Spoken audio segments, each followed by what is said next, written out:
এই আপডাউনটা মিলা নিবা, এটা লেভেল করে নিবা। লেভেল করে নেওয়ার পরে হে সাইড গিলে মারবা, নাহলে খুব অসুবিধে হবো।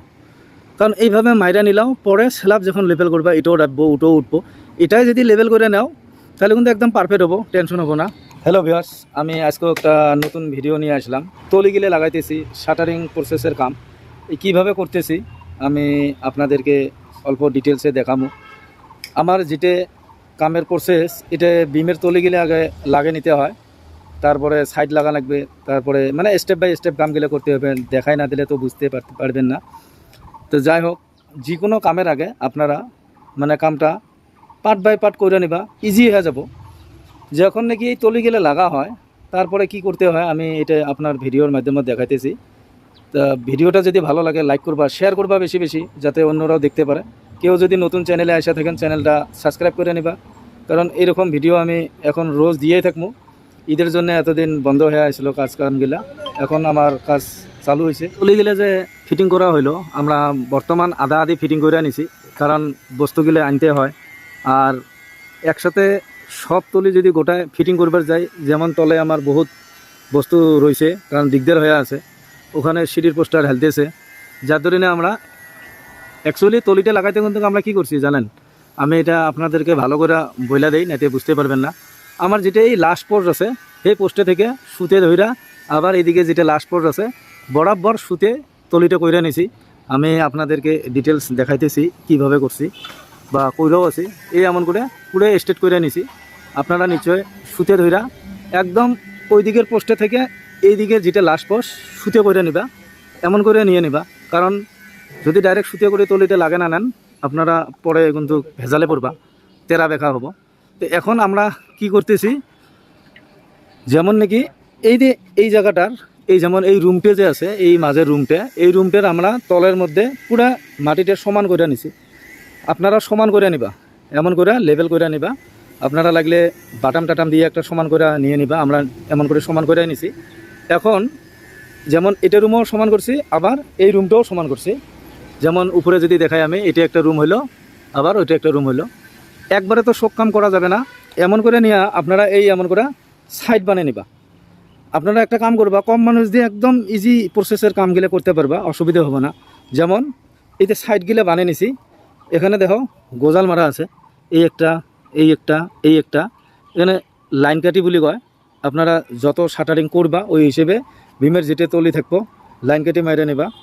এই লাইন কাটিটা মারি নেওয়ার পর আপনারা এই তক্তাটা করি উপরে যখন উঠাইব সাইড মাইরা দিব। আপনারা কি করবেন, এই তলিটার মধ্যে একটা সাইড নিবা এমন করে তলের মধ্যে, যেমন এটার একটা, এটার একটা, আবার এটার একটা, আবার এটার একটা, এমন করে তলের মধ্যে নিয়ে চারটে সাইড মাইরা নিয়ে 4 জায়গার মধ্যে মারি দিবা।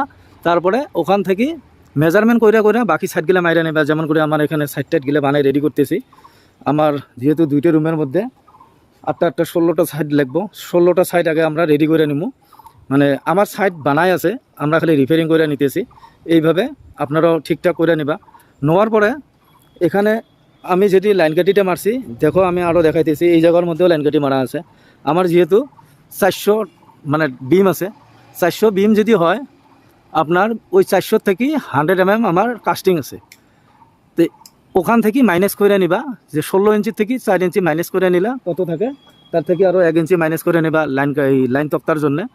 তখন আপনারা নিশ্চয় বুঝতে পারবা যে কীভাবে গেলে কামগুলো করতে হয়। আমি যেভাবে কামগুলো করে আছি আপনাদেরকে ওইভাবে দেখে আছি, কারণ আমার এটা কামগুলো যেভাবে হয়ে আছে আমি সেম ওইভাবে আপনাদেরকে দেখাই। তা আমি নিশ্চয় আপনাদেরকে চেষ্টা করবো দেখাইতে যে এই কামগুলো কিভাবে করতেছি বা কিভাবে চলতেছে। আমরা কিন্তু এই পোস্ট ঢাইলার পর আমরা এক কাম করছি, এইভাবে শর্ট বাইন্দা দিছি।